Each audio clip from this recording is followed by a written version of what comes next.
Yeah, do it again. Do it again. All right. Hello, everyone. Have a seat. Have a seat.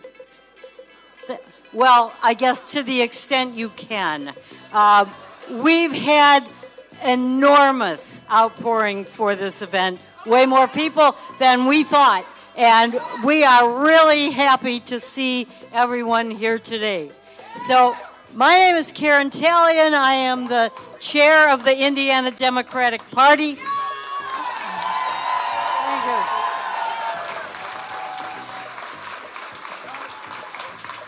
Thank you. Thank you. I was going to introduce elected officials, but there are too many people here. Are there any elected officials that I'm not seeing? Hey, introduce yourself. Andrea Hundley, one of our state reps, state senators. Anyone else that I'm not seeing? Nicole Bolden. Nicole Bolden from the city of Bloomington. Anybody else? Anybody else? I don't want to miss you. I'll get yelled at if I miss you. All right. Well, we're here today for a really important event, but I want to introduce. I don't see him. Congressman Andre Carson. Please come up.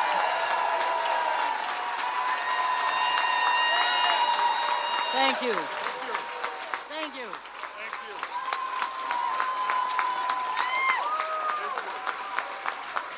Thank you.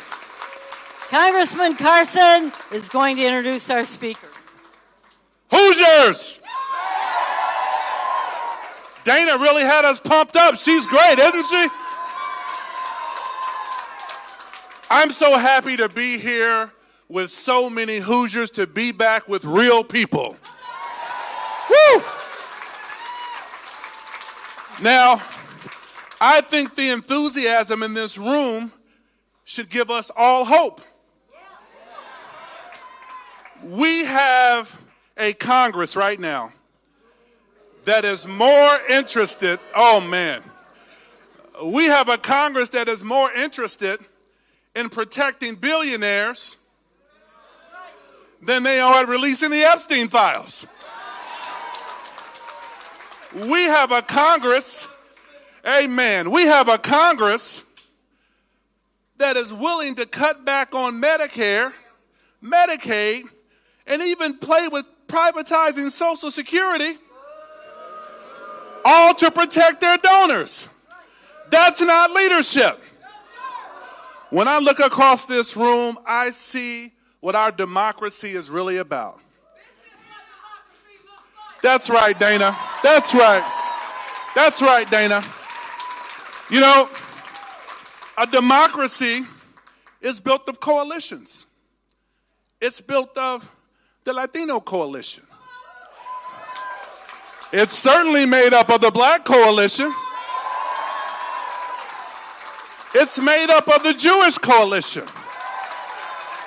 It's made up of Muslims, Arab Americans, Africans, Europeans. And sure, we may have philosophical differences, but that is what makes democracies healthy. That's what makes parties healthy.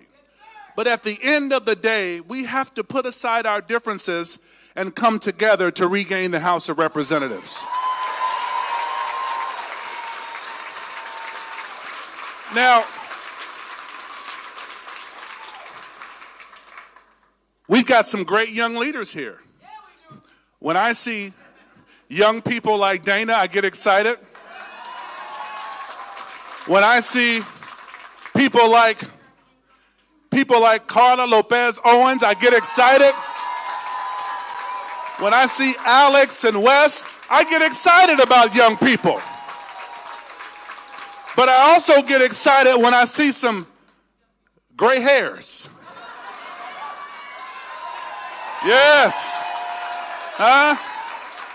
When I see some people who know what it means to have high blood pressure, I get excited. We don't need anyone lording over us. That's what a democracy is not about. We want somebody who understands coalition building. Friends, don't you look for somebody to come and rescue you. We're going to rescue each other. Don't wait for the revolution. The revolution is here. You are the revolution. I'm the revolution. We are the revolution. Don't wait for the movement. The movement is here. And you know who else is here? A great man who I had the honor of serving in Congress with. He looks like a young Clint Eastwood. But when I served with him, I found him to be incredibly brilliant. I found him to be incredibly thoughtful. I found him to be humble and kind of funny.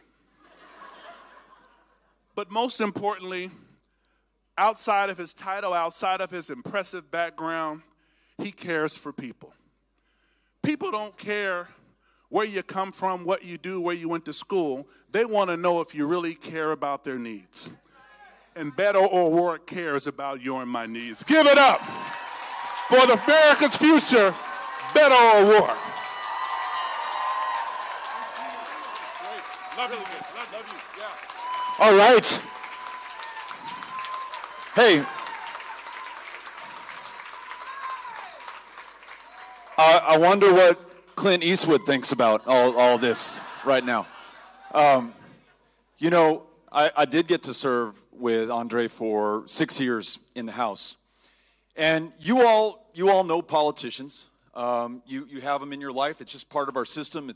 It's who we are. Most dangerous place to be is between a politician and a microphone, right? They want to be heard. They want you to hear them. And too many of them talk too much and blow too hard. But the congressman that you have defies that reputation and that expectation. When Congressman Carson would speak up in a caucus meeting or on the floor of the House, it was because he was talking about something that truly mattered, something that he was going to add some real value on, something that we, as a result of all that, were going to pay attention to and was going to change the course and the direction, the fate and the future of not only how we voted or the legislation that we proposed or the way that we moved forward, but who this country would be at the end of the day. So for someone who does not trumpet his own success, who isn't looking for the pats on the back, you may have grown accustomed to his leadership. You may even have, God forbid, taken this guy for granted. I want you to know that you have a treasure for the country right here in Indianapolis, someone to be proud of, someone to be grateful for, someone we are lucky to have leading the fight, not just for Indiana, but for this country day in and day out. Thank you, Congressman Carson. Madam Chair, we have a new chairwoman here in the state of Indiana. We wish her Godspeed. I have told her whatever she needs, we have got her back. We are here for her every single day going forward. No pressure, Karen, but we are dependent on you right now. Indiana has to come through, and you are leading the charge. Thank you, thank you, thank you. Le agradezco. Hey, I am so grateful that each and every single one of you made some time to join us today on a Sunday. You've got so much else going on in your life. We're really not supposed to be talking about the country and politics and elections. Remember, this is not an election year. This is 2025. It's not 2026. In fact, maybe we are supposed to wait until 2028, right, to start paying attention about the presidential race and what's going on. And look, here you are defying those expectations and the conventional political wisdom in this country. And the last place that people are supposed to rise up, to stand up, to be counted and organized is in Indiana. And yet here we are today, a Texan and the folks from Indiana. We didn't get the memo that we don't count, that we don't matter. You know, the DNC, in their infinite wisdom last year, spent more than $1 billion on 7 states not named Indiana or Texas. And look, I understand those are important key battleground states, and it was imperative that we win them. But when you tell the other 43, Mississippi, Alabama, Louisiana, Indiana, Texas, the rest of us, that we don't matter, that our votes are either taken for granted or you have written us off, what do you expect to happen at the end of the day? Indiana is important. Indiana matters, and we're showing up here in Indiana because Indiana must pull through for this country. We are counting on you. We are betting on you, and we are going to work and fight with you day in and day out. You are here.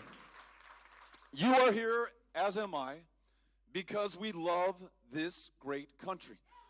Not perfect, never been there, but never stopped trying. And for my money, the best thing going on the planet still.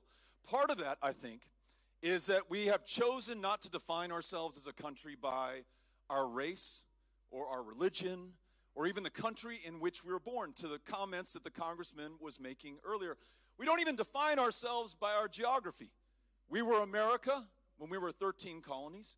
We were America when we were 50 states. America, I think, I'm going to lay this on you, you tell me how you feel about it, is defined not by those things, but by this incredibly radical, revolutionary idea that each and every single one of us essentially is the same, that all of us are created equal. And even more powerful and revolutionary than that is what flows forth from it, that we should each expect to be treated equally, the same under the laws of this land. No one is above them. No one is below them. There are no kings. There are no lords. There is no nobility in this country. It is simply a government of, by, and for the people. And I bet that you love America every bit as much as I do. And you're here right now because you love this country and you see that this country is in trouble. That very idea is under attack unlike any time over the last 249 years. And in my thinking, there are two ways in which we can meet this moment. Both of them understandable, including the first, which is to succumb to the temptation to despair. I mean, who are we up against literally the most powerful man on the planet, backed by the wealthiest people in the world, who controls not just the White House, but the House of Representatives, the United States Senate, the Supreme Court, state legislatures, and governors' mansions across the country, in your state, and including in mine. I understand and I get it, and sometimes I'm tempted as well. How the hell are we going to pull this off? The other way to look at this is to count yourself so goddamn lucky to be alive and drawing a breath right now in the greatest country on the face of the planet, with the chance to save America at its moment of greatest need ever. Now think about it. Think who's preceded us. Think of who we are, what we're made of, and where we've come from. In 1776, as we lay down this idea from which everything over the last 250 years has flowed, we took on the most powerful, the mightiest empire on the planet, and we beat them to establish once and for all that we would be free from kings. It wasn't even 90 years later that we took on the Confederacy and the idea that we wanted to be free from, that one man can earn his bread wringing it from the sweat of another man's face. All of those armies of the Confederacy, the nearly 25,000 Union dead from this very state who willingly gave their lives to realize the ideal of this country. And I passed that war memorial on my way over here. More than 400,000 people from this state, men and women alike, traveled across the Atlantic, across the Pacific too, to defeat fascism and tyranny overseas, to protect democracy here at home for ourselves and our allies. And then it wasn't even a generation later, peacefully, non-violently, but Jesus Christ powerfully, our fellow Americans were able to win the full civil and political and voting rights for each and every single one of us, regardless of your race, regardless of your gender, regardless of where you were born or the color of your skin.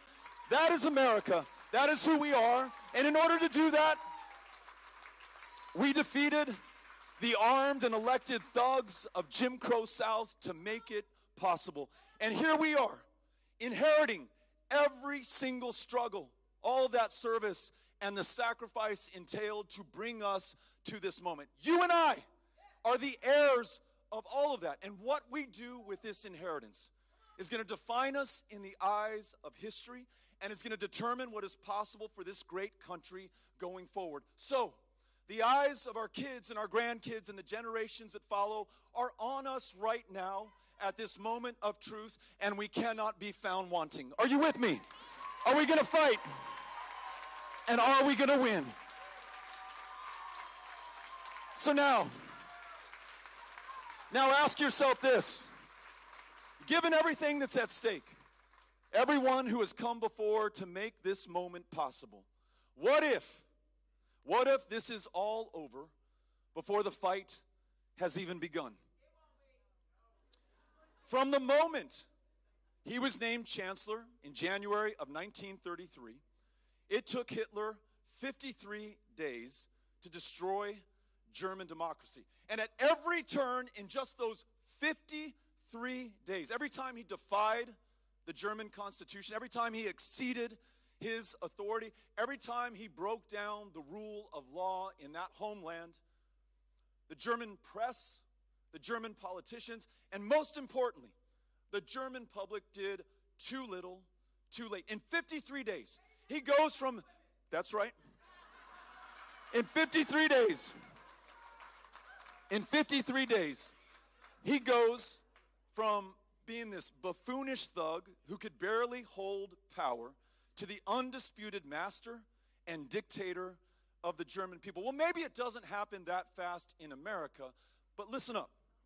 In the 6 months since he has been sworn into office, Donald Trump has defied the federal courts, a co-equal branch of government. He has dismantled congressionally chartered and mandated agencies and departments. He has colluded with corrupt public officials, and he has tried to escape accountability for his involvement with a known child predator and rapist. None of us have the facts or the files or the justice that those young girls deserve and need. And in addition to all of that, he has taken apart this democracy brick by brick, day by day. But that is not enough for him. Right now in the state of Texas, as you and I sit and stand here today in Indianapolis, he has asked Governor Greg Abbott and the Republican majority to give him 5 more congressional seats. Why does he want to do that? He's doing that because he knows that his deeply unpopular policies, like cutting millions of people off of Medicaid, like transferring hundreds of billions of dollars of our wealth to the richest people in America, like terrorizing our fellow hardworking Americans with these Gestapo tactics, these policies so deeply unpopular, there is no way he maintains control in the House of Representatives. And if he cannot control the House, there will be a check on his lawlessness. There will be accountability for his crimes and his corruption. There will be the very real prospect of free and fair elections in this country going forward. So realizing the stakes, as clear as you and I do today, he, with these Texas Republicans, thick as thieves, are trying to steal the 2026 election right now in the summer of 2025. This is the challenge, and I want to make the case that it's more important that we don't look at this as something for the people of Texas, but for the people of this country. Because if we fail to stop this power grab, and we all have a role in it, and I'll share it with you in a minute, but if we fail, that means the consolidation of authoritarian power in his hands after 2026 will be nearly unstoppable. Mark my words. What does that mean? It means more masked, plainclothes, federal officers without warrants or badges sweeping our fellow Americans up off the streets. It means that more of his political opponents targeted for retribution, persecution, and yes, even for violence. And it means it is more likely than not that a Republican majority Congress will roll out the royal red carpet for a third Trump term. That is the consequence if we fail at this moment of truth. So you and I, we tell ourselves and we tell one another that we're going to fight back. And listen, that is good and well, and maybe that worked in another time, but I want to challenge you to think about not reacting, not responding, and not resisting. You know, there was a resistance in Germany. There was a resistance in Poland. There was a resistance in France. Too little, too late for the millions who died and the millions more who lost those countries and their constitutional republics. Instead of fighting back, let us fight forward. Let us fight through. Let us, like a boxer, get off the back foot onto the front foot, go from defense to offense. Take this fight not to the 7 states that the DNC has chosen, but to every state in the union, every county within every state. Let us not await the punch thrown by these would-be fascists. Let us throw ours first, and let us throw it harder. You with me on that? What does that look like? It looks like this. The Texas legislature yesterday, Saturday, the committee that's looking at redistricting just adopted the maps that might award Trump these 5 new congressional seats. It comes up for a vote before the full state legislature tomorrow. But we have a card to play.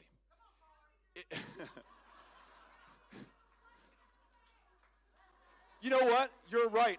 Hitler never had to face you. And if he did, I don't know that he would have been successful.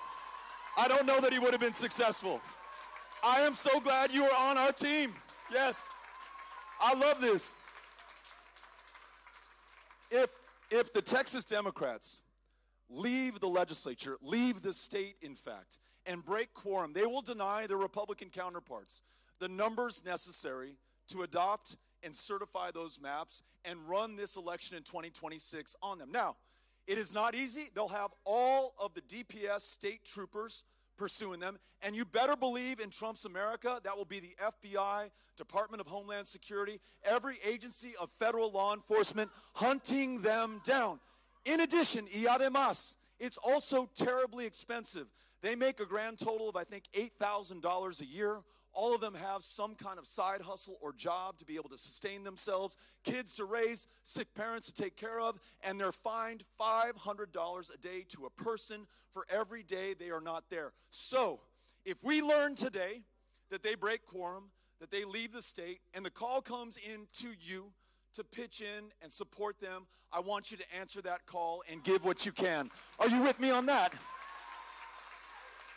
That's good. They will need our resources, our encouragement, and they'll need the moral support. They'll need you to make this argument to your friends and family and neighbors who say, hey, why are these Democrats skipping the state? Why can't they just get along? What's going on here? Why are you giving these guys some money? You need to explain that if we fail in Texas, we end up failing in Indiana, and we fail across the country. Here's how else we fight back. We ask those Democratic governors who have a trifecta the way the Republicans do in Indiana in their states. We're talking California, Illinois, New Jersey, and New York. Let's not wait for them to throw the first punch. Let's seize the initiative, redraw those congressional districts to Democratic advantage. Fight fire with fire.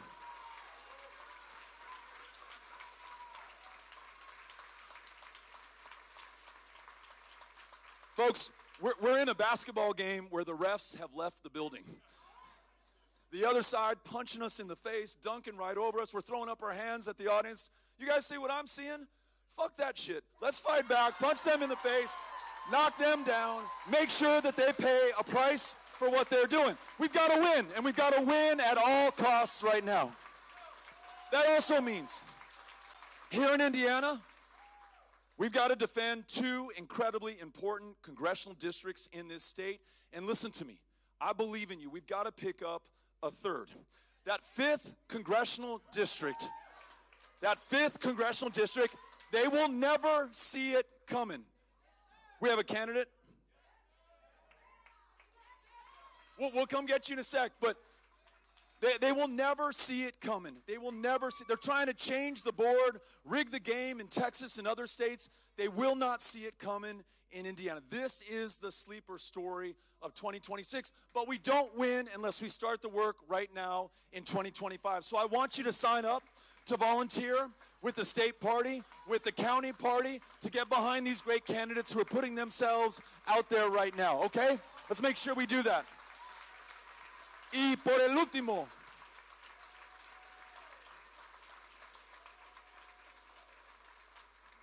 I also need to ask you to have faith that getting out there and protesting and rallying and coming to these town halls makes a difference. I know the doubting thoughts you have in your head. Does this really matter? In Indianapolis, in Indiana, in El Paso, in Texas, of all places?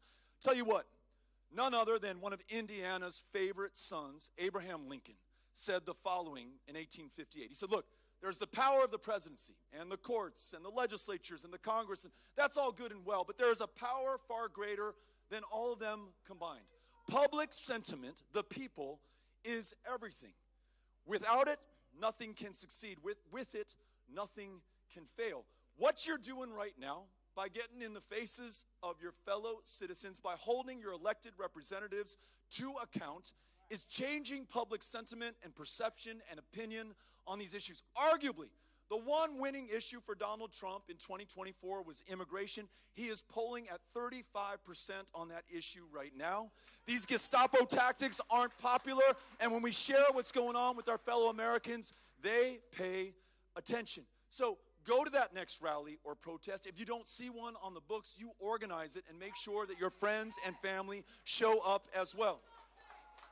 But look, it's not just about fighting them.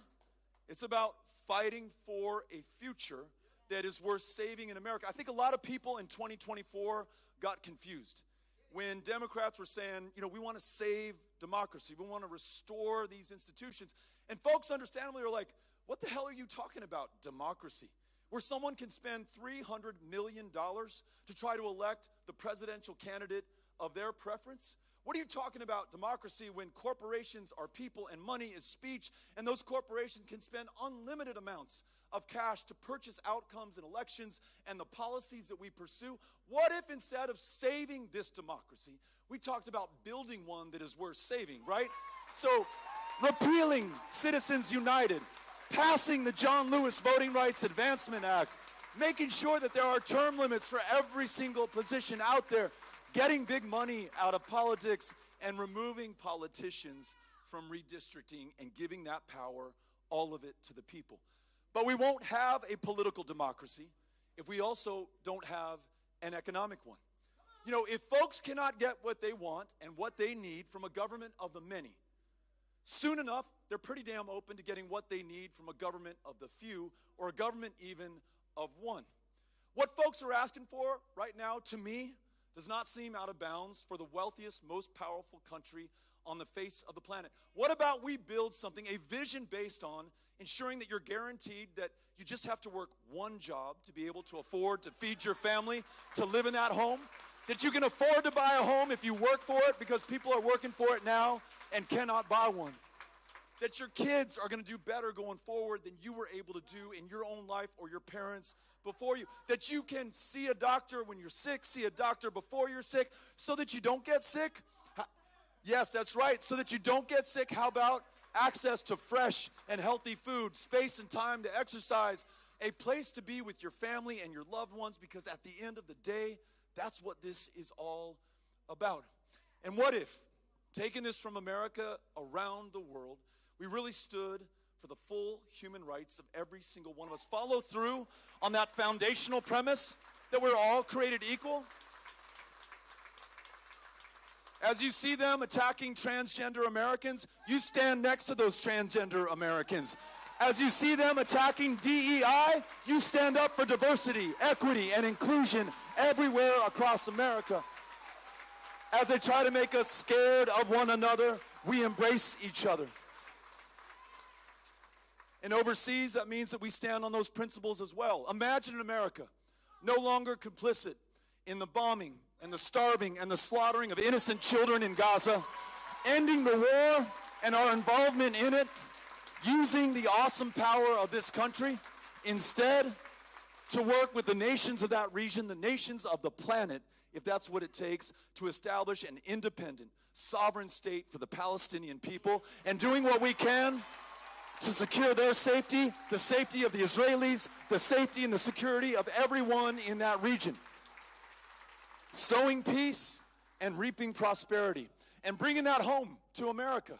No longer standing by while our fellow Americans are swept up off the streets without constitutional protections, without due process, many of them sent to a gulag in El Salvador from which they will never emerge, a life sentence for literally God only knows what, because we never saw the charges brought forth. And it's not just thugs, it's not just terrorists, it's not just quote-unquote illegals. They are rounding up and deporting U.S. citizens, including children with stage 4 cancer, without their fucking medications. This is happening in the United States of America right now. No more in the future, because we stand up for the Constitution, for the Bill of Rights, for due process. We make sure that each and every single one of us treated with the respect and the dignity that we deserve as human beings. And then let's imagine this, so that we don't have this happen again. Present company excluded, okay? But other Democrats along the way have talked a really good game about immigration, right? For 20, 30 years, you elect me and my goal is comprehensive immigration reform. I don't even know what that means anymore. Because we had power after the 2008 election, the White House, the House, and the Senate. We had power after the 2020 election, the White House, the House, and the Senate. And what did we do with it? So the next time that we have power, let's not talk about it, but let's act. Let's rewrite this country's immigration laws in our own image, reflecting our values, making sure every dreamer is legal, every dreamer's parents is legal, every hardworking American doing backbreaking work is legal, contributing to this country's success, even more so as full U.S. citizens. And look, almost all of us are on the same page on these issues. Yes, we want to control the border. We want to know who's coming into this country. We want to protect our loved ones from violent criminals, whether they were born in Indianapolis or in Chihuahua City. That's just human nature. But lest anyone labor under the illusion, no immigrant has ever taken anything from you or from this country. Immigrants are contributing far more to the success of America than they will ever be able to draw down. We turn our backs on them at our own peril. So it's not just fighting against those who would destroy America. It is fighting for an America that is worth saving in the first place. And I close with the idea that I opened with. This last best hope of earth, in Lincoln's words, has been kept going, better or worse, más o menos, for these 249 years. All of that flows into this room now, here, today. The choice is ours. And we are either going to be the generation that nobly saves America or meanly loses that last best hope. We cannot be found wanting. And to the point I made at the beginning, we cannot wait until the moment has passed to begin the fight, because it might be too late. So I ask you to do all that you can with what you have, where you are, no matter where you are in this state or in this country, to bring your friends, your family, your fellow citizens into this fight as well. This will test us. This will try us. We may not prevail, but we are certain to lose unless we join this fight, and join it now. Are you with me on this? Are we together? Let's go out there and fight, and let's win. Thank you, Indianapolis, for showing up today. Les agradezco. Gracias. Thank you. You want to take questions? Yeah.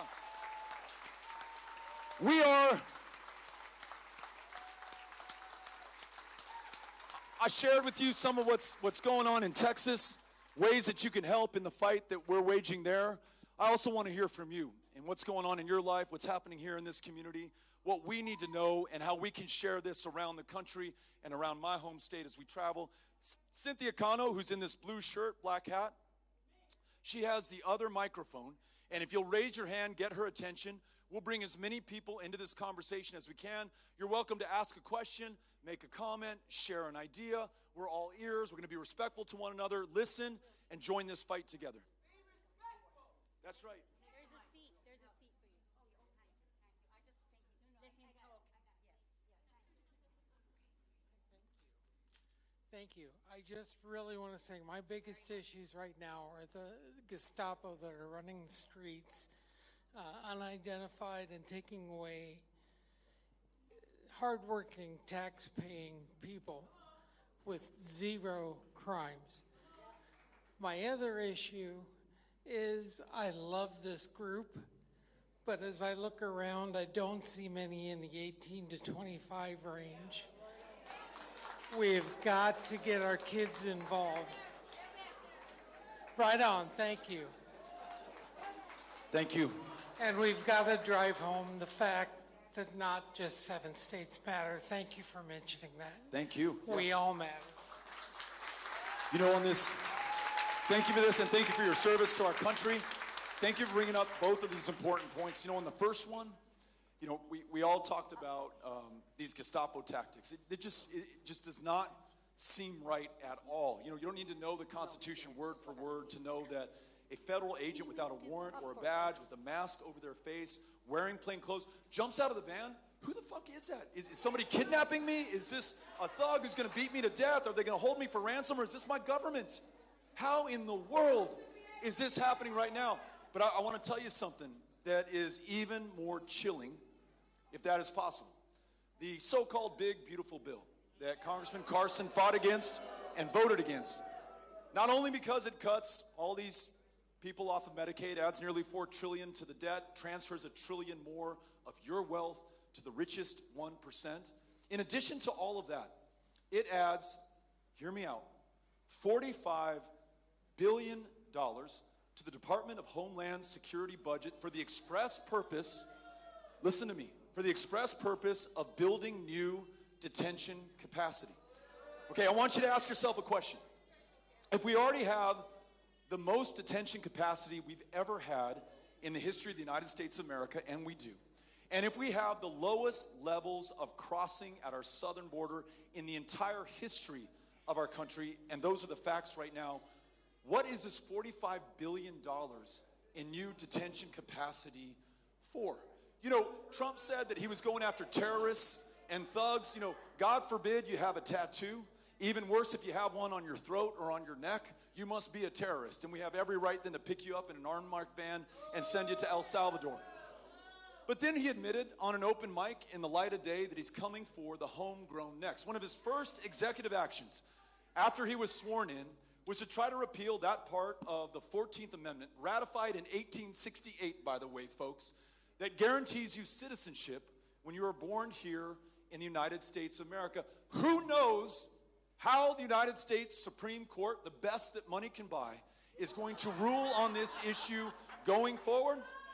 But it might be those of you who are born to immigrant parents who are going to be in those holding cells next. It might be those of you who are the political opponents of Donald Trump, who he will brand as aiding and abetting the illegal immigrant enemy, that end up in those holding cells. If we learn nothing else from our history but this, first they came for the socialists. And I wasn't a socialist, so I didn't speak out. Then they came for the trade unions, but I'm not a member of a trade union, so I didn't say a word. Then they came for the Jews. I'm not Jewish, so I didn't speak out. But then they came for me, and there was no one left to say a word. They're going to go after the most vulnerable first, and then everyone else in line until they get to you. So this is not about immigrants. This is about every single one of us. We got to stand together and fight. Thank you. Hi, my name is Renee, and I'm been in early childhood education for 25 plus years. And our funding has been cut so for CCDF, on my way pre-K, CACFP, and we have a lot of schools now that are deciding to close because we hardly got any funding at all, and our teachers and the programs were buying a lot of supplies on their own. Now, when COVID hit, everybody realized that early childhood education was a lot that they needed us. Now we've been thrown to the wolves, and we're trying to figure out how can we help these families. And with us trying to figure out what can we do, because we don't have the funding anymore. What can we do? We don't have money. We're having this same conversation in Texas.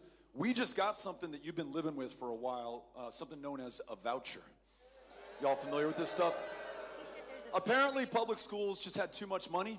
Public school educators were getting so filthy rich. We need to divert $1 billion in Texas away from our local schools to families who are already sending their children to private schools in the first place. When we talk about the transfer of wealth in this country, it comes in so many different insidious forms. Over the last 5 decades, $50 trillion has moved from the lowest and middle income earners in America to the very wealthiest people in this country. They do it in so many ways, cutting earned benefits like Medicaid, Social Security, next up on the block. And then this, early childhood education, or the Individuals with Disabilities Education Act, IDEA, which is also slated to be cut by the president. Title I funding for those schools whose kids cannot get a meal to start the day to burn those calories in that classroom. Those funds are getting cut as well. And in our 2 states, we're taking local property taxpayer money, at least in the state of Texas, and we are shuttling it from these local schools to the big city private schools. 254 counties in the state of Texas, 150 of them do not have a private school to which you could send your child if you could afford the difference between what the voucher pays and what the school charges. It's almost as if they're doing this stuff on purpose to dumb down America, to dismantle public education, to attack our universities, research funding, science, the truth. And so we got to have each other's backs. And I talk about the importance of public sentiment. I mean, it shapes and it changes what would otherwise be possible. It will in these 2026 elections for the 5th district, for the other districts that are up right now that we have to defend, for the state house seats that we need to win to get out of this super minority position that we're in today in Indiana, and also the policies that even the president pursues. I'm going to give you all a quick example. You all remember family separation? This was the policy by which Donald Trump was greeting those who had come 2,000 miles from Honduras, Guatemala, El Salvador with their children, because the only way you'd carry your child in your arms for 2,000 miles is if to leave your child in that country would be the death of your child. You and I would do the same in similar circumstances, right? When they got here, that child was literally torn out of the arms of that mother, placed into foster care or adoption services in America. Mom is sent back, deported to Honduras or Guatemala, and in too many cases, the two have never been reunited. Kids in cages, people treated like animals. That was America under Trump. All of us around this country said, no way you're doing this in my name. We rose up, we stood up to be counted. We took to the courthouse, the state house steps. We protested, we rallied. In El Paso County, in a little town called Tornillo, where they had built a tent camp for these dispossessed children, these stolen, these kidnapped kids. We rallied there. More than 1,000 people came from all over the country to bear witness, to testify to their fellow Americans what was being done in their name. It was Father's Day of 2018.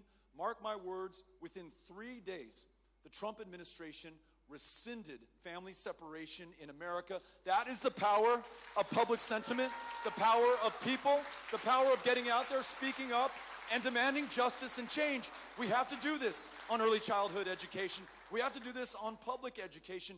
We are talking literally about our future. It's the reason that we're all here today. Thank you for your service to this community and to our country. We've got your back. Yeah. Opposite side of the room. Keep turning over here. Got you. Hi there. I was almost stuck behind a pole, so I'm happy we found this little spot. My name is Morgan McCoy, and this just feels natural. My great-grandfather had to drop bombs on Nazis. I have to volunteer with people not wanting Nazis in office. What a weird turnaround in our generations. I'm so happy to see Jackson Franklin from the 5th over there. I am volunteering with Alex Hardy down in the 6th, because fuck Shreve. He's just awful. He's just awful. I want to talk about the concerns I'm seeing that got me out. Obviously, there's the on the face right out there, like, yeah, that's Nazi shit. That's the Gestapo just kidnapping people. And they want to build more camps, like at Atterbury, where they want a military base to serve as a detention facility, just like the Stag bases in actual German land where they held their POWs. So the similarities are there, but the other things were the complete acquiescence to corporate power, the complete destruction of the middle class, because I was just at a protest today with Kroger workers trying to get a livable wage, and they had it on their sign that their starting wage is below livable wage for Indy. And I get that. I work at a nonprofit that helps disabled people find work. And I have to fear every day if these cuts are going to kill our funding because we're a nonprofit funded by the state. And those are the things that are really getting me out here, because I'm working with these wonderful people, and I know it's very soon going to be from we want to help them get work to we want to help them not be in our community, to be a drain on those resources, while billionaires have 11 homes and, completely destroy our environment. And those are the things that are getting me out here. And I'm one of those 18 to 25-year-olds that was mentioned. And we're here. Thank you for being here. Absolutely. Thank you. I think I speak for everyone. We're grateful that you're out there leading the fight right now. You don't have to have a title or position or an office, but you're a champion for people who desperately need the help. I think it is a reminder for all of us who are Democrats to think about the use and exercise of power. I think previously, up until this moment, we have cared more about being right than we have about being in power. The other side cares more about being in power than anything else, including being right or legal or moral or ethical or anything. It is power above all. So when we win power again, we got to drive that car like we stole it, right? To quote Mandela Barnes, who I was just with in Milwaukee yesterday. I mean, absolutely ruthless in the exercise of that power on behalf of the people that we want to serve. It can't be the corporations, and it can't be corporate politics, the consultants and the talking points and the triangulation and calculation and the infatuation with big money and the dollars and the demands that come with it. It has to be the people. I mean, that's who we are as Democrats at the end of the day, fighting for the little gal and the little guy. It is FDR who says, I welcome your scorn and your hatred. Fuck you guys. We're going to serve the people of America with Social Security, the Works Progress Administration. We're going to put people to work. Damn the haters. Going to get it done.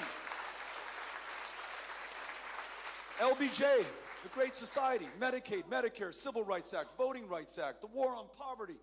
That's who we are at our absolute best. And let's acknowledge, if we want to win this power, that what we have been doing up to now recently has not served us or the country very well. It is not working. No more talking about restoring or saving or bringing stuff back. It is about building something that is worth saving in the first place. That means every single American has a future, a bright one, a positive one, an ambitious one, an aspirational one in this country. We're going to follow your lead. Thank you. All right, folks, there are a lot of hands up. I'm going to get to as many as I can, so please keep your questions short.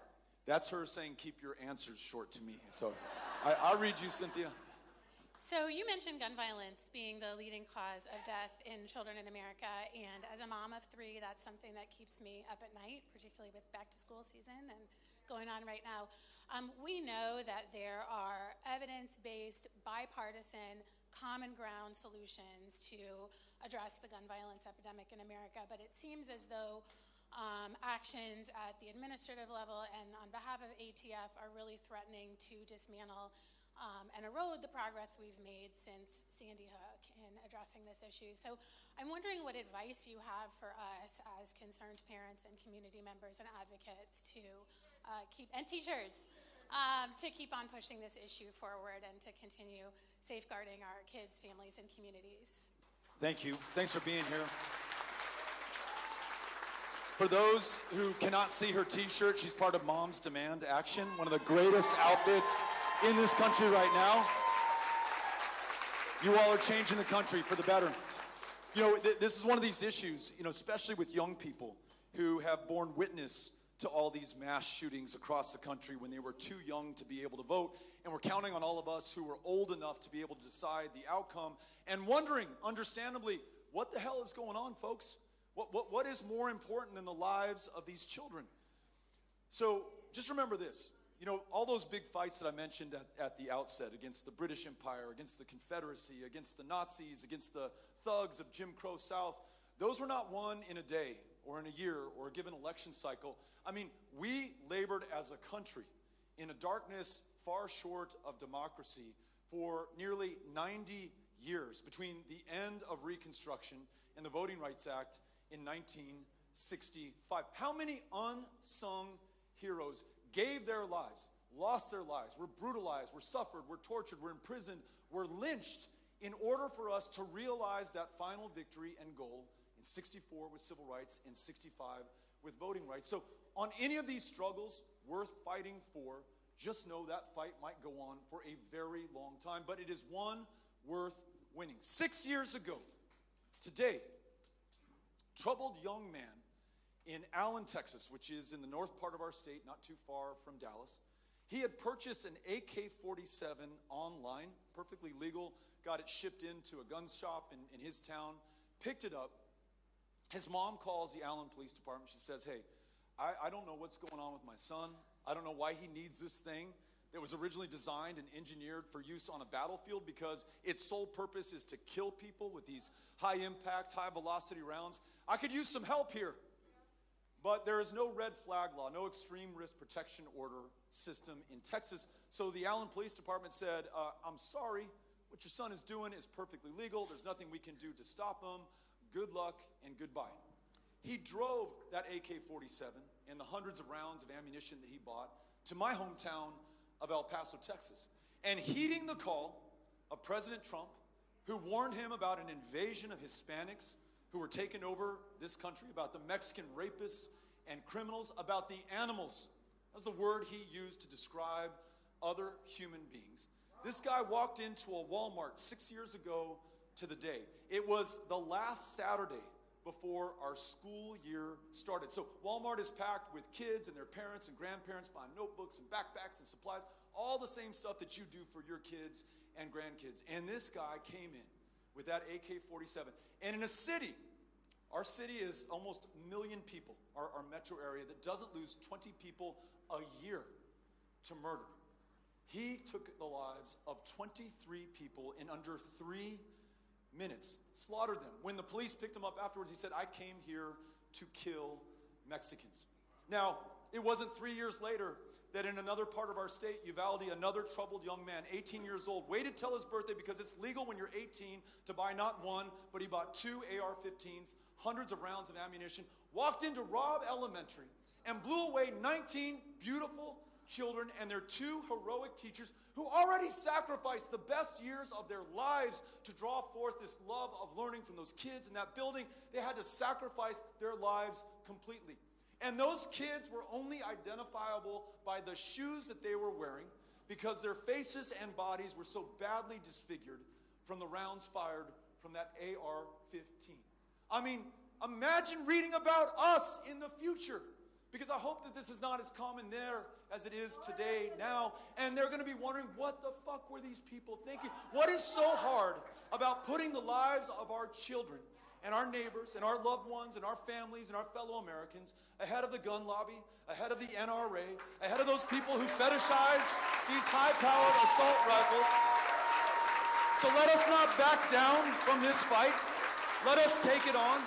Let us welcome their scorn and their hatred, and let us persist until we win. We're with you in this. Thank you. Okay, right back here. Hi, Beto. My name's Michelle Higgs. I'm running for House District 60. All right. I also lead the Indiana Rural Summit. Last year, we organized 12 House candidates across 30 southern Indiana counties, and we're growing. And so when you talk about coalition building, that's all me, right? I'm there. But my biggest concern, and we just did a motorcade for Medicaid, so we're looking at our rural hospitals and the devastation that's coming. And when you mentioned about, in the past, we've had at the federal level, the presidency, Congress, all of these things, right, lined up. We need comprehensive health care. My North Star is universal health care. Can we please move that forward? And I'd like to hear what your vision is for health care for this country. Yeah, absolutely. Thank you for bringing this up. To the young gentleman's question earlier, and what we talked about of, driving the car like we stole it, running the tables on them. I mean, when you have power, use it ruthlessly. We're seeing somebody do that right now to the detriment and destruction of America, literally dismantling this country piece by piece in blitzkrieg speed right before our eyes. I mean, it stunned people. There are so many elected leaders, so many elected Democrats who really aren't doing much of anything at all. And to some degree, I can understand. They're like, what the hell do I do? What power do I have? But we've got to be able not just to fight back and overcome this, but when we get into power, use it just as ruthlessly for the good. So I mentioned the triangulation and the calculation and the meeting in the middle. And look, I get it. The 6 years that I had to serve with Congressman Carson, I was in the minority for every one of those 6 years. The only way I could hope to get anything of consequence done was to reach across the aisle, find some consensus, and I know this is a dirty word, but compromise with some of my Republican colleagues. I sat on the House Veterans Affairs Committee. No way was I going to come back to a Veterans Town Hall in El Paso and say I couldn't get anything done because those Republicans suck so hard and just keep reelecting me, and once we're in the majority, then we'll get it done. I had to deliver, right? So I believe in this stuff. I've lived it. I know that it works, but that was then, and this is now. When we get in power, every single one of our priorities to the maximum extent possible has to be realized. So on health care, it is Medicare for all or universal health care or whatever you want to call it under any name. You can see a doctor. If you're sick, you can see a doctor before you're sick. You can see a doctor so that you don't get sick.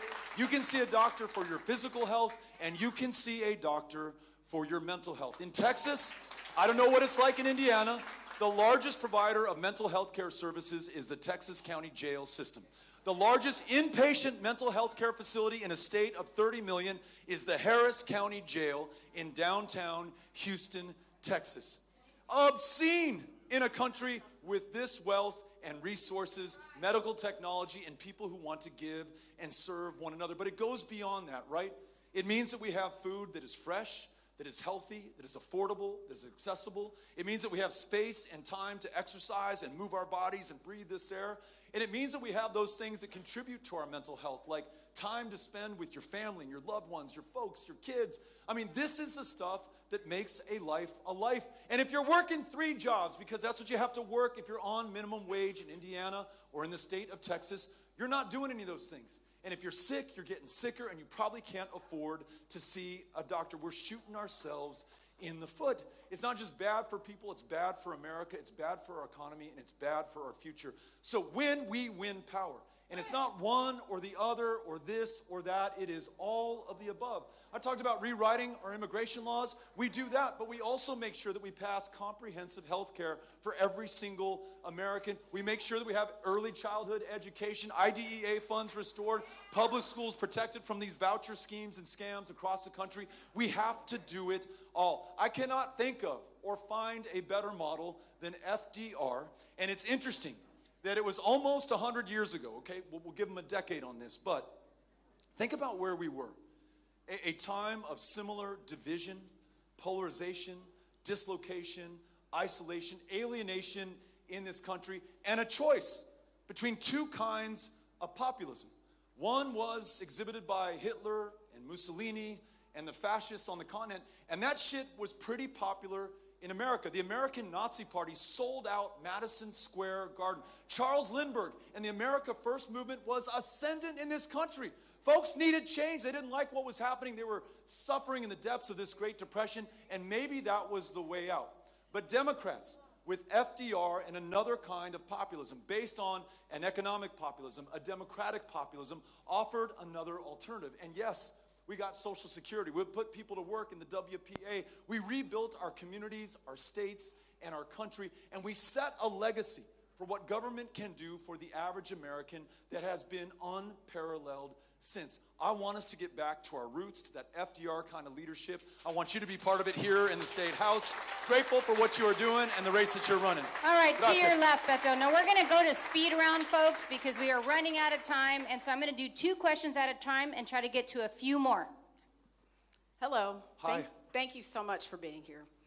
My name's Erin. I'm from Lafayette, Indiana. I'm a Boilermaker. Sadly, though, I'm a Boilermaker down because our president decided to bend the knee to Donald Trump and to Mike Braun. And so they have killed our DEI programs. My mother and father both went to Purdue. They both worked their butts off at Purdue. My mom's job was the director of minority engineering programs at Purdue. She worked her ass off, excuse my language, to bring children here to Indiana, to Purdue, who were lower income minority students who were not able to be introduced to college or anything like that. There are so many fantastic people who graduated from Purdue in engineering who have turned out to be CEOs and important people in this country. And I am so disheartened by this craziness that has happened. And unfortunately, it's happened to so many of the universities here in Indiana. He got to IU, he got to Ball State, he got to Purdue, he got to all of these universities, and it hurts so bad. Anyway, my point is, I am a child of a fighter. My mom fought to make sure that those scholarships and things that she went out and raised hard money for were given to those students. And now all of these scholarship monies are going to anybody. It doesn't matter. And I'm not saying that anybody shouldn't be able to get those scholarships. But now we have taken this away from low-income children who have earned the right to be able to go to college. They just didn't have the money. I need to know from you, what are you going to do in the future? Because I need to see more fighters like you in our government. And we miss having you in our government. We need more AOCs and more of you and more Jasmines. I gotta see more because I've never been so angry in my life. And I'm ready to fight. I'm ready to fight. Okay, hold that. I love it. One more. I love We're going it. to add this one. Yeah. Hello, my name is Kai, and as a 19-year-old, one of my biggest concerns is climate change, who's going to be living on this planet for decades to come. And I want to know, and I want to make sure how Democrats can make sure, how Democrats can make sure that we transition into clean and renewable energy, to not give big oil corporations to allow them to exploit our resources, such as data centers, stealing our water, and to make sure that we take a foot forward and to acknowledge the science and not disregard it for the future generations.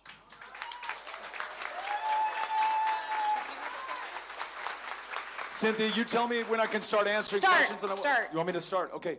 First of all, on this fight and your family's contribution to the legacy, not just to the Boilermakers, but to the state of Indiana, to this country, thank you. You know, we need to acknowledge this right now because that's what leadership looks like. It is the exact opposite of what we're seeing from Columbia and what we're maybe seeing from Harvard and these multi-billion-dollar mega law firms that have also bent the knee to Donald Trump and are contributing billions of dollars to his selected causes. To anybody who's complicit, anybody who is acquiescing, these tech moguls, these titans of algorithms who are also bending the knee, whether it is Zuckerberg, whether it is Elon Musk, whether it is Jeff Bezos. How many of you got to go to the wedding, by the way, the Bezos wedding in Italy? Invitation got lost in the mail. But I think that the country's looking for you right now. We're looking for fighters. We are dispirited.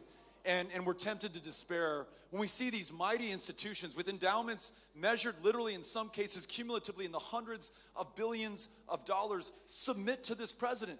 And submission is contagious. When you see it happen, and maybe that's just the way it goes. We talked about the analog of the end of the Weimar Republic in 1932 and 1933, how many German titans of industry just figured for their short-term gain that they were going to throw in with Adolf Hitler and the Nazi Party so that their bottom line would be met, that their shareholders would be protected, and they'll ride out the storm and be okay. Not only did they end up sacrificing their fellow Germans, they sacrificed themselves at the end of the day. That could be our future and fate if we do not stand up and fight. So whether it is you doing what you do and what you just said, or those Texas Democrats, when they break quorum and leave the state, providing another example of willing to stand up against the odds, no matter how hard or how tough it is, each of us needs to find a way to fight back. I will be in that fight with you. I don't know the form or the means which it will take, but I will be in there with you. When it comes to climate change, you all saw the news.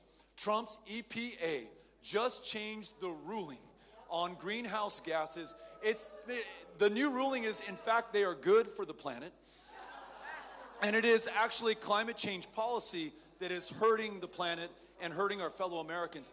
Tell that to the folks, more than 100 dead, including dozens of children in the Texas Hill Country, who lost their lives because storms are dumping more rain than they have ever dumped before. They're getting more violent, more unpredictable, taking more lives, destroying more property.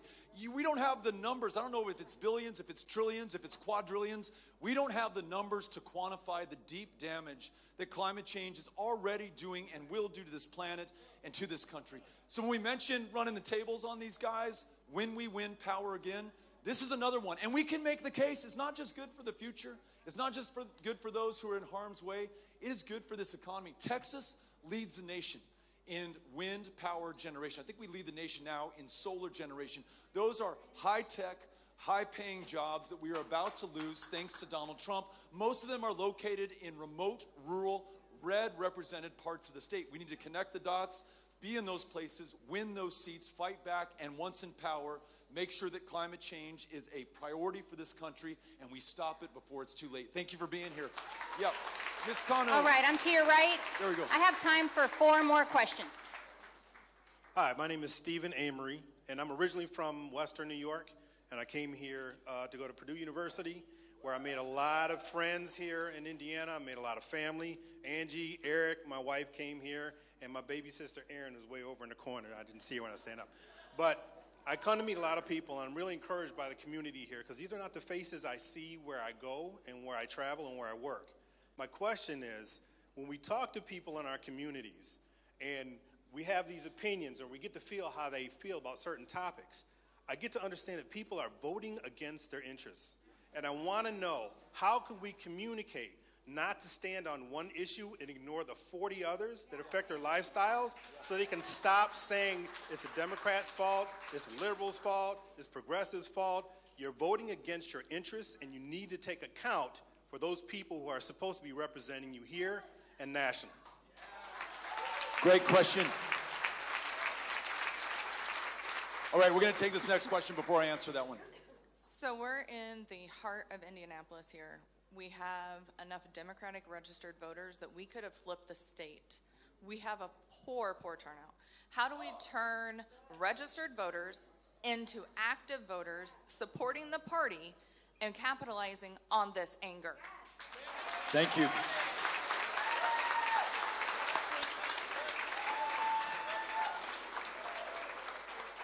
So these two questions, people voting against their self-interest, people not voting at all, which is like voting against your self-interest, I think are closely related. Here's the way that I approach it based on what I'm seeing in Texas. In Texas, we have the same issue of people who are represented by Republicans who put them back in office and whose representatives then cut Medicaid. We have more rural hospital closures than any other state in the union. We're now the least insured state in America. We didn't expand Medicaid, even though we invented it with LBJ in 1965. We lead the nation in childhood diabetes deaths. Find a more miserable way for that child to go than that at a time where insulin costs nothing to produce or to distribute. Kids are still dying from it in the state of Texas. Why are folks voting for these people? At the same time, and in addition, when I ran for governor in 22, 9 million registered Texans did not cast a ballot in that election. What was on the line? the most obscene abortion ban in America, no exception for rape, incest, or the life of the mother, occurring in what is the epicenter of a maternal mortality crisis, because when you cannot go into a Planned Parenthood clinic to get a safe, legal abortion, you also can't find one to get a cervical cancer screening or any kind of reproductive health care help at all, and women are dying in Texas. In that election was the tragedy in Uvalde and the fact that our state leads the nation in school shootings. 3 years after that, not a single law has changed to make it any less likely that any other child meet the same fate. On the ballot was a $7.25 an hour minimum wage. In other words, on the ballot was just about anything and everything that could improve and change your life. It's not that people don't care, and they're certainly not lazy, and it's not that they don't love this democracy. But two forces are at work. When you have Shelby v. Holder, the gutting of the Voting Rights Act in 2013, when you have 750 polling locations shut down in Texas, almost every single one of those shut down, they're the fastest growing black and brown neighborhoods in the state. It is very clear who they want to vote and who they do not want to vote. Voter ID laws in Texas, you can use your license to carry a firearm to prove who you are at the polling place, but you dare not use your student ID at the University of Texas at El Paso because it will not be accepted. A gerrymander that's not just a political gerrymander, but a racial gerrymander, where people aren't dumb and they say, you know what, if you've drawn me out of this district solely based on the color of my skin to diminish the power of my vote, well, fuck it, I'm not going to participate in this rigged game. That is why they are not showing up. And the other reason, and this is on us, this is Democrats, I'm going to get you. In my state, and you all can speak for yours, but in my state, you all know that I traveled to each one of the 254 counties of Texas. It took me 2 years to do it. I cannot tell you how many of those counties folks said, the last Democrat I saw here was Ann Richards in 1990. How many people said in Archer County, the last Democrat running statewide to show up in Archer County and Archer City was Congressman LBJ in 1948? I kid you not. Where Democrats fear to tread, Republicans are not forced to show up, and they are never held accountable. Those folks are functionally going unrepresented, unheard, and unfought for. So, to your point, when I travel to the very north of the Panhandle in Texas, when I go up to Dalhart, and I ask folks, hey, what's on your mind? What are folks talking about? They say, well, we're talking about those public schools that are going to be shut down because of this voucher scheme. We're talking about immigration, which we want more of because we're an agricultural community. And I don't care how much you pay someone born here in Dalhart, they are not going to work in those fields. People travel thousands of miles for the privilege of picking the food that ends up on our table, and we want there to be a safe, legal, orderly path for them to get here. You know what they care about in Dalhart? They care about unions. They want to make sure that workers are protected. But here's the problem.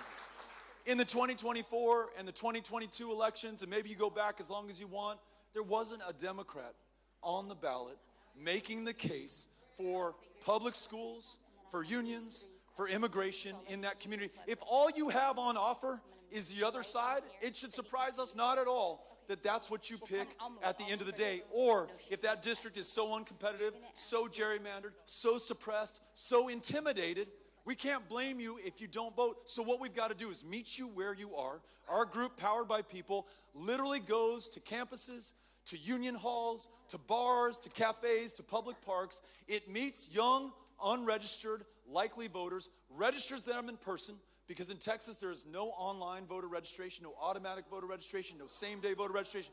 Imagine being 18 years old and having to learn what a stamp is, because you got to put it on the envelope and mail in your voter registration. Nobody does that stuff anymore. So we got to meet them where they are. And then check this out. Check this out. We don't just register you to vote and say good luck, because if it's harder to vote in Texas than anywhere else, what are we doing to you? So we personally, our volunteers stays in touch with you throughout the election cycle. We say, hey, Joe, did you get your voter registration card in the mail? It's been 30 days. The Secretary of State should have sent it in. No? Well, let me track that down for you. And we do. Hey, Joe, early voting is starting next week. I want to make sure you know where your early voting location is. And because we're a partisan organization, we say, Joe, here are the candidates that align with your values and your views. Nationwide, voter turnout for 18 to 29-year-olds was 42% in 2024. And Texas always comes in below the national average. But in Texas, for those folks that we registered and powered by people and stayed in touch with, the voter turnout for 18 and 29-year-olds was 79% in that election. So we got to do the work. We cannot phone it in. It will not be won with money. There is no magic message. It is putting in the work, grinding away, meeting those voters where they are, and turning them out. Thank you both for the questions. Appreciate it. All right. Ms. Here we Connell. go. And speaking of voter registration, Ms. Carla, come on up. All right, Carla. Hi, everyone. Oh my gosh, this is really loud. My name is Carla Lopez Owens. And I grew up undocumented, actually, in a working class family here in Indiana. And today, I'm a U.S. citizen, a dual citizen of Mexico and the U.S. I'm a deputy prosecuting attorney with my coworkers here and over there.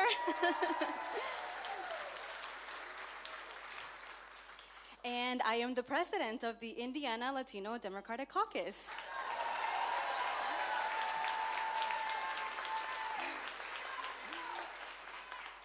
I'm here today because I'm hopeful, but I'm also really, really angry and scared. So since Trump's takeover, we've had to shift, right, the work of the caucus, and so now we're working on equipping people with the tools needed to survive. So we're in a crisis, and we have a table in the back, actually, where there's Crystal and Justin waving their arms, and Carolina, where we're registering people to vote, but we're also gathering signatures for a petition to stand against the ICE expansion at Camp Atterbury. Yes. Great.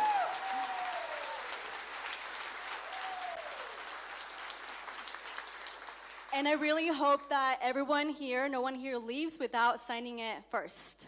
Thank you. I'm very grateful for Beto and Congressman Carson, hi, for what they represent and for hosting spaces like these where we build community and communication, these links of communication. And I just also want to say thank you to Congressman Carson for his unwavering support of the immigrant community here.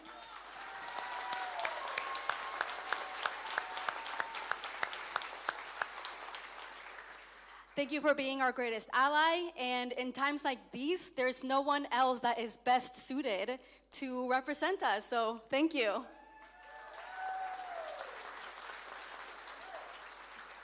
Okay, I'm almost done, and Beto, thank you so much for being here and for hosting these types of spaces. I know that you represent so much hope for so many of us, for the younger generation, and this energy is really contagious, and I just really look forward to connecting and keep working with every single one of you here.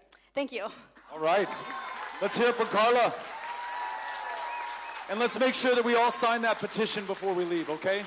That's important. That's public sentiment. All right, we have our speed round. 1, 2, 3. They're going to do quick questions, and then Beto, let's see if we can remember all of it. Okay.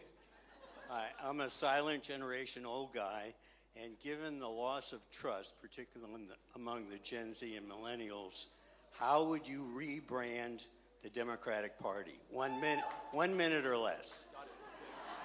You go. Hi, Paco de la Rosa here. Thank you so much for being here with us today. Just a two-part question about the 2028 election. So I know you had mentioned if it was to be Trump 2028, which would be unprecedented. And if that is the case, then what are the Democrats doing to address that issue? And if so, would the Democrats also consider, like, the only person who was to ever win the state of Indiana, Senator Barack Obama at the time, as a possible candidate? Thank you.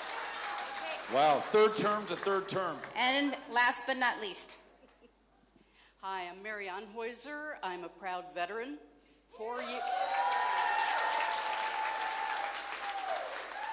years in the U.S. Army, HUA, and 2 years in the Indiana National Guard. And my question concerns the use of our military for totally illegal activities. How do we get ourselves out of that mess and recover from the disaster which is Pete Hegseth? Thank you. Thank you. Okay, 1 minute or less on trust. Maybe, you all have your own opinions on what happened in 2024, but sometimes people in America felt like Democrats, present company excluded, but Democrats were not listening to them. Eggs are too expensive, prices are too high. No. Our inflation is much lower than the rest of the world. We're doing a great job, right? Immigration seems to be a problem at the border. It looks a little bit out of control. I don't know what's going on there. That's a Republican talking point, okay? Nothing to see here. Maybe you guys should think about having an open primary for president, making sure that everybody who's out there has a chance to compete, the best move forward. If it is Joe Biden, if it is Kamala Harris, if it is someone else, so be it. I just want to make sure, given the stakes in the election, we put our best forward and that we win. It is almost as though we ignored the people that we purport to serve, and in so doing, lost that trust. If we want to regain it, I think the best thing to do is to listen to one another. The reason that we hold not rallies, not protests, not speeches, but town halls and conversations and dialogue is because we want to rebuild that trust, regain this commitment, and then win some fucking elections going forward, okay? So thank you for the question. On the question about a third term for Donald Trump and are we prepared for 2028, my case that I want to make to you, and I stand by it, is if we do not win in 2026, I don't know that there is a 2028. If you are exhausted, if you're tired, if you're not sure that you're up for this fight, I tell you what, the fight right now is going to be very tough. I agree that the odds are against us. I'm not exactly sure how we're going to win. I just believe that we will.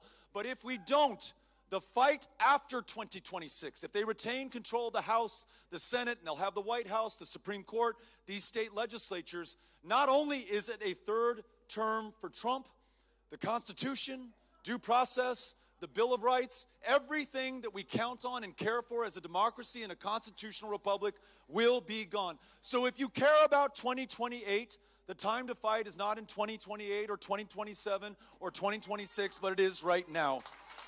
And lastly,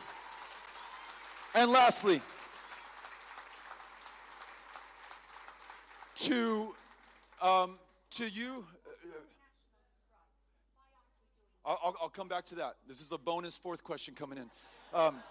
To the young woman who just asked the question and anyone else who has served this country in uniform, thank you for putting yourself forward, for being willing to sacrifice your life for the rest of us, for writing a blank check, and for also putting up with a system and a country that has still not met its obligations to those who have borne the battle. Too many waiting not days or weeks or months, but years to be able to get into the VA for that post-traumatic stress disorder that they incurred while serving us in Vietnam or in the first Gulf War or in Afghanistan or in Iraq. The last count, more than 20 veterans a day, every single day, were losing their lives by their own hand. And in the midst of that, this president, with the complicity of this Republican majority Congress, proposed to cut 83,000 jobs from the VA, most of those jobs held by your fellow veterans. What are we going to do about that and about Pete Hegseth, the weekend Fox News anchor who's now leading the largest military that the planet has ever known, who is not only revealing state secrets over unsecured signal channels, but is participating in starting new wars in the Middle East.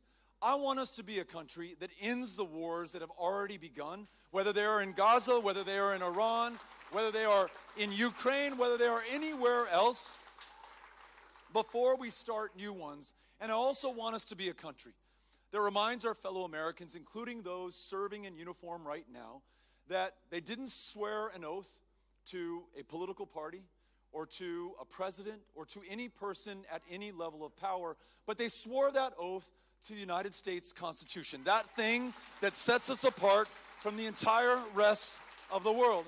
And so if illegal orders come down from the president, from the Secretary of Defense, there is a constitutional defense against following them, and I want to make sure that each and every service member understands that. Let us remind them, let us help them remember, let us do our part as well. Thank you all for being out here with us today. Thank you to Congressman Carson for being such a tremendous leader. Thank you, Indianapolis, for having the fight. Keep the faith and fight on. Thank you.